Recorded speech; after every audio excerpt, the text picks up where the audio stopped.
not producing the wealth. The jobs have gone overseas, and the debt is still with us. We have, we will this year raise the national debt over $2 trillion. In the last 12 months, the national debt went up $2.2 trillion. And that will probably expand, because the one thing they can't do is really project those numbers accurately, because they don't know how many people are going to be employed next year. I mean, unemployment might be 11% for all they know, and therefore the revenues go down. So part of the reason that the deficit is exploding is that the deficits, that the economy is weak and there are less revenues. But the other part is the expenditures haven't slowed up. You know, if you or I got into trouble and with too many credit cards and too much debt, and we felt somewhat responsible to get our house in order, what we would do is stop spending and take a second job and start paying down the debt, which some people are capable of doing. That's what needs to be done to the economy, and we're doing everything at the Washington level to do exactly the opposite. We're not cutting any spending. We're not paying down debt. What they're doing is transferring the debt from the people who made billions to the taxpayers. You take the derivatives, you know, those financial assets they call illiquid. Well, they're in the Federal Reserve now. And even the Treasury bills, which is a weak backing to a currency, they've been given to the banks and to Goldman Sachs. So they're holding the Treasury bills, and we, the taxpayer, are holding mortgage security and derivatives in order to prop the system up. And so it's a powder keg in many ways. There's been no correction. When an economy gets out of whack due to the inflationary conditions of what the Federal Reserve does and all the anticipation and the false information they have, it gets to the point where you need a correction. You can temporarily keep the correction from coming, but you can't prevent it forever.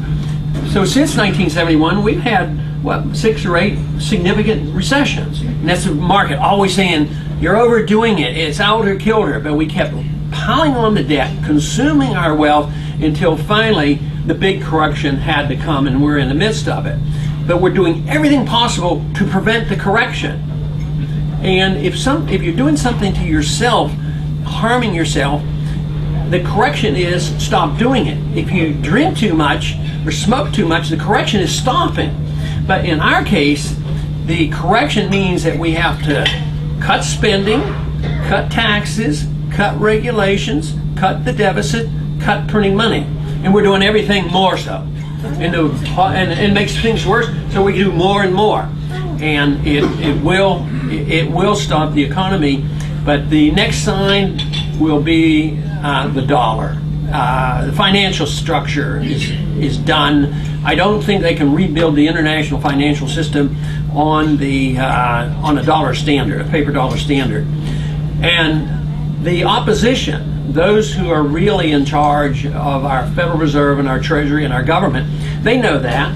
And they're already working in collusion with the central banks of the world to come up with the alternative. They want a worldwide paper currency run by the United Nations and the IMF and SDRs. And that is what they're working on.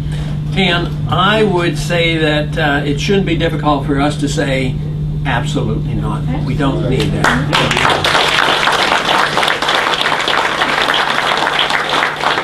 But they do not want to accept the restraints of honest money and the Constitution and morality. And that's where the problem comes with the Federal Reserve. It is immoral, it's unconstitutional, it's bad economic policy, and it gives us the economic crisis. And so it's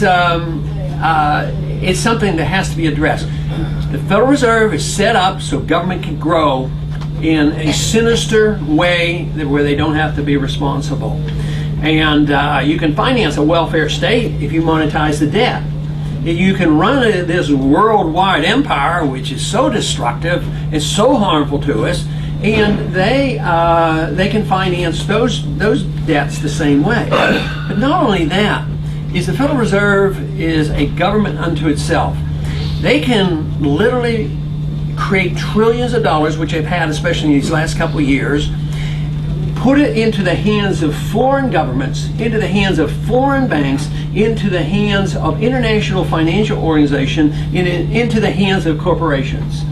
And we've had no authority to go in and examine that. They don't want to tell us what they're doing. So they have the entire power of Congress. Congress thinks they're real important, and they should be a lot more important and curtail this and have oversight and do all these things, but they don't. They just continue to ignore the important issues until now. Now we're getting their attention. The freedom movement is getting all their attention, because I think we have proven a point, especially on this monetary issue.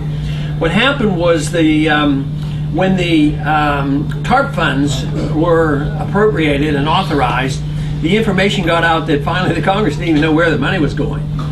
They had no idea. And the people sensed this. The economy was getting weaker and weaker, and people wanting to know what was happening. And so they put a lot of pressure on Congress, and they got a lot of attention.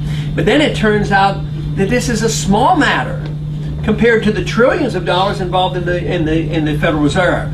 So that is what opened up the opportunity for us to be able to move this bill and make the point, look, if you want to know where the TARP funds are, you got to know what the Federal Reserve is doing. And that is why the bill to audit the Fed, which the most I ever had before on that bill was 18, and today it's 282. Yeah.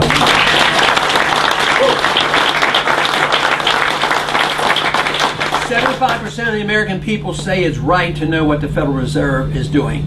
Now, the one reason we got such a cross-section on this is because the American people want transparency. And this is a bill of transparency. This is not a bill that has in it to design the replacement for the monetary system, because that would have been a more giant leap. People wouldn't have signed on to that. But they are willing to look into it.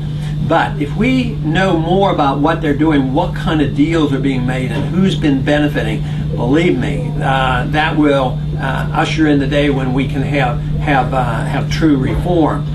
The odds of this bill being passed as a bill on itself, standalone bill, quite frankly, I think are very slim. It could happen if the American people put enough pressure on them and things come together, but the odds aren't very good. The odds of the bill being passed with their strong effort to water it down a bit is pretty good. I think they know that there's such strong public sentiment that they're going to permit something, and they'll probably attach it to some horrible bill for a reform on the regulatory system. So that's a possibility of what will happen. But the question comes up is why, if you have a majority of the people who are for it, why don't they just bring it to the floor? Don't they have to? No, they don't have to. The 290 vote means you have enough vote for it to pass under suspension. Just, the majority, the super majority support it, just bring it to the floor. They could if they wanted to.